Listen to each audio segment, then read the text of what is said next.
అందరికీ నమస్కారం అండి. ఒక అన్న మనకు రీసెంట్‌గా ఒక కామెంట్‌లో ఒక మెసేజ్ ఏమొచ్చిందంటే, ఇక్కడ పెట్టుబడికి దిక్కు లేదు.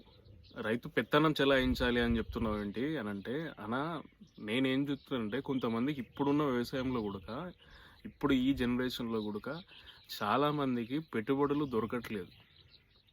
కొంతమందికి పెట్టుబడికి దొరికే అవకాశాలున్నా, వాళ్ళకు పెట్టుబడి పెట్టుకునే స్తోమత ఉన్నా గూడా, కొంతమంది అలా పెట్టి ఇలా వదిలేస్తున్న వాళ్ళు వ్యవసాయ అనుబంధ రంగాలున్నాయి. వ్యవసాయము ఉంది. కానీ కొంతమందికి వాళ్ళ దగ్గర పెట్టుబడి ఉన్నా, లేకున్నా ఎక్కడనో ఒక దగ్గర వాళ్ళు నానా కష్టాలు పడి పెట్టుబడులు తెచ్చి, ఆ పంటకు కావాల్సినంత ఇచ్చి, ఆ పంట సరిగ్గా పండకపోయినా మళ్ళీ ప్రతి సంవత్సరం మళ్ళీ ఆ పంట కోసం మళ్ళీ పెట్టుబడులు తెచ్చి ప్రయత్నాలు చేసుకోవడం వల్లనే రైతు అనేది విఫలమవుతున్నాడు. అందుకని నాకు ప్రతీదీ ఇంపార్టెంట్. నేను ప్రతీదీ ఎక్స్‌ప్లోర్ చేస్తాను. ఎందుకంటే రైతు వదిలేసిన వ్యవసాయ విధానాలు నేను చెప్తాను.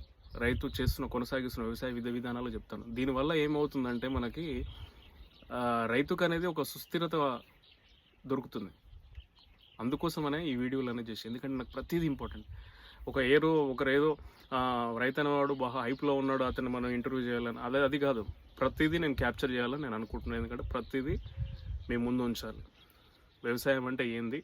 వ్యవసాయాన్ని వదిలేస్తున్న వాళ్ళు ఎంతమంది? వ్యవసాయం కొనసాగిస్తున్న వాళ్ళు ఎంతమంది? నా ఇంటెన్షన్. జై హింద్, జై అనంత్.